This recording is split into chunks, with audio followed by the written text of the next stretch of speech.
ভাজা হয়ে গেছে। নমস্কার বন্ধুরা, আমি মৌসুমি। আমার রান্নাঘর ছোট বৌমার কিচেনে আপনাদের সবাইকে স্বাগত। আজ আমি রান্না করব মিষ্টির দোকানের মতো খোসা সহ আলুর তরকারি আর ছাতুর পুর ভরা হিঙের কচুরি। ভিডিওটা শুরু থেকে শেষ পর্যন্ত দেখবেন, দেখলে আপনারাও বাড়িতে খুব সহজে বানিয়ে নিতে পারবেন। চলুন বন্ধুরা, রান্নাটা শুরু করি। প্রথমে ভাজা মশলা বানাবো, সেই জন্য উনান জ্বালিয়ে কড়াইটা বসিয়ে দিয়েছি। এবার কড়াইয়ের মধ্যে একে একে দিয়ে দেব ধনে, শুকনো লঙ্কা, জিরে,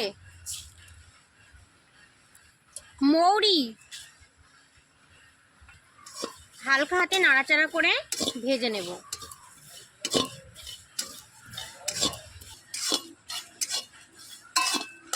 মশলাগুলো ভাজা হয়ে গেছে, এবার নামিয়ে নেব।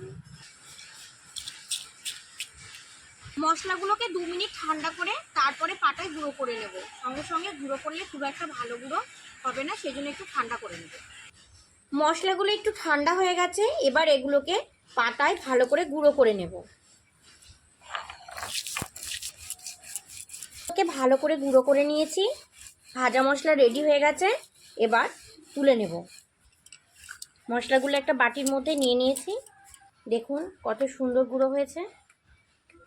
সহ আলুর তরকারি বানাবো, সেই জন্য 700 গ্রাম আলু খোসা রেখে টুকরো করে কেটে নিয়েছি। আবারও উনান জ্বালিয়ে কড়াইটা বসিয়ে দিয়েছি। এবার কড়াইয়ে দিয়ে দেব সর্ষের তেল। তেল গরম হয়ে গেছে, এবার দিয়ে দেব শুকনো লঙ্কা, 5 ফোড়ন, হিং। 3-4 সেকেন্ড নাড়াচাড়া করে নেব। দিয়ে দিচ্ছি থেতো করা আদা আর কিছু কাঁচা লঙ্কা। আদা কাঁচা লঙ্কাটা একটু ভালো করে নাড়াচাড়া করে নেব, যাতে কাঁচা গন্ধটা চলে যায়। আদা কাঁচা লঙ্কা ভালো করে নাড়াচাড়া করে নিয়েছি। এবার দিয়ে দিচ্ছি খোসা সহ টুকরো করে কেটে রাখা আলু।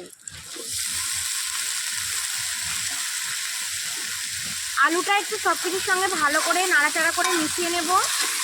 খুব বেশি ভাজা ভাজা করব না।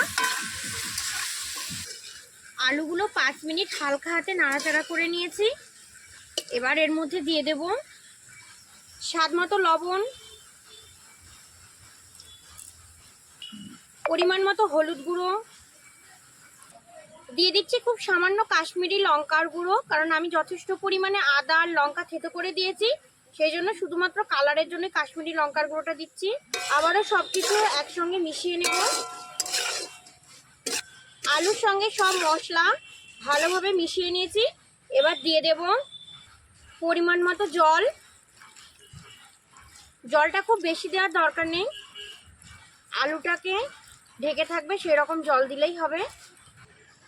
এবার ঢাকা দিয়ে মিডিয়াম আঁচে 5 মিনিট রান্না করে নেব। 5 মিনিট হয়ে গেছে, এবার ঢাকনাটা তুলে নিলাম। দেখুন তরকারিটা একদম পুরো পারফেক্ট রান্না হয়ে গেছে। দেখুন আলুগুলো পুরোপুরি সেদ্ধ হয়ে গেছে। কিছু আলু এর মধ্যে আমি এইভাবে ভেঙে দেব।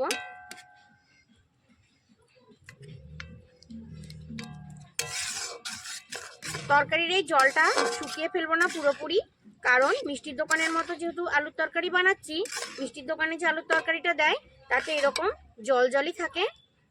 এবার এর মধ্যে আমি মিশিয়ে নেব রসগোল্লার রস। যেহেতু মিষ্টির দোকানের মতো আলুর তরকারি, সেই জন্য আমি এখানে দিয়ে দিচ্ছি রসগোল্লার রস। একটু হালকা হাতে মিশিয়ে নেব।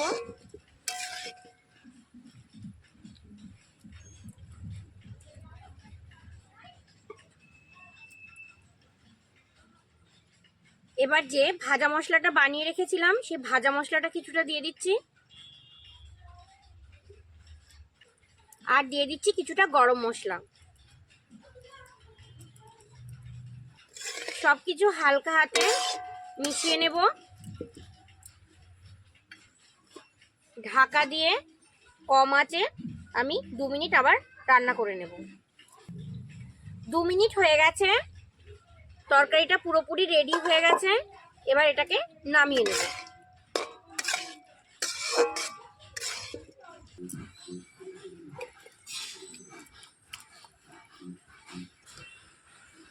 একদম মিষ্টির দোকানের মতো পারফেক্ট আলুর তরকারি আমাদের রেডি।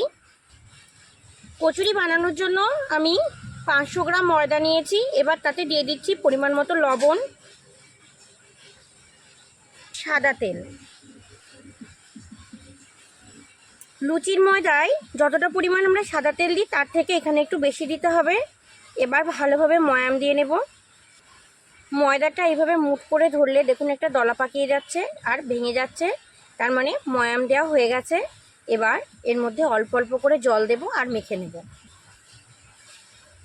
অল্প অল্প জল দেব আর মাখতে থাকবো।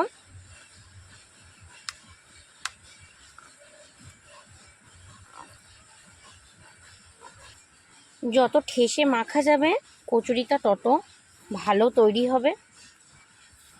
ময়দাটা মাখা হয়ে গেছে, এবার ঢাকা দিয়ে কিছু সময় রেখে দেব। তত সময় আমি ছাতুর পুরটা তৈরি করে নেব। ছাতুর পুর বানানোর জন্য আমি এখানে 4 চামচ ছাতু নিয়ে নিচ্ছি ছোলার।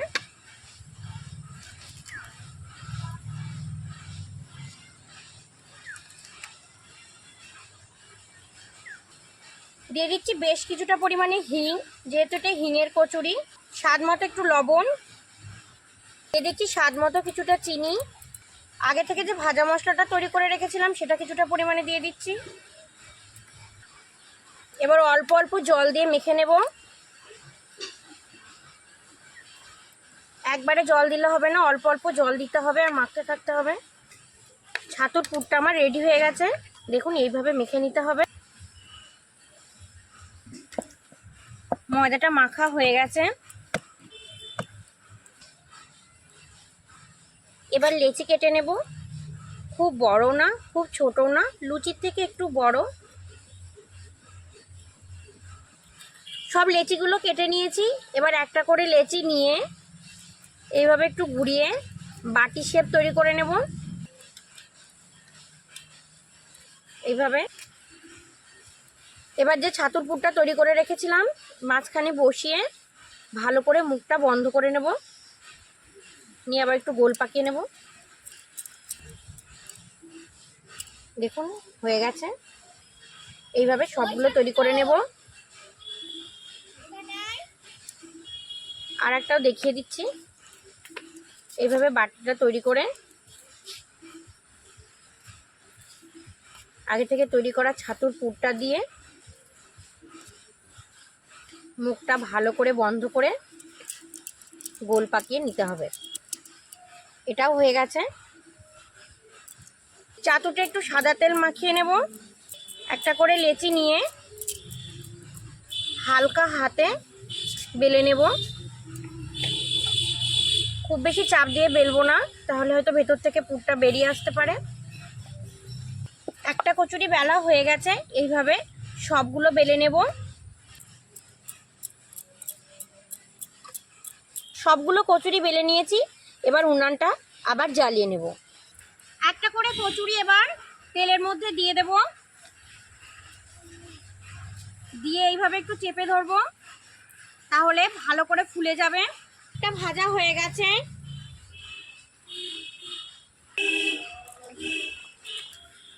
দেখুন বন্ধুরা কত সুন্দর হয়েছে কচুরিগুলো। আমি একটা আপনাদের ভেঙে দেখাচ্ছি।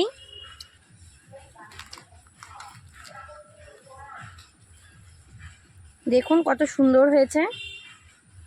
এরকম গরম গরম খাস্তা কচুরি খেতে কিন্তু খুবই ভালো লাগে।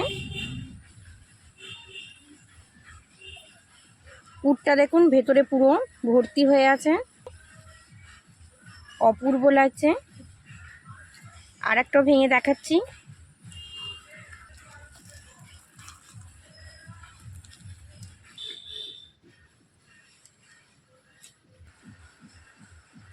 খুব সুন্দর হয়েছে বন্ধুরা, আপনারা অবশ্যই এইভাবে একবার বাড়িতে তৈরি করে খাবেন।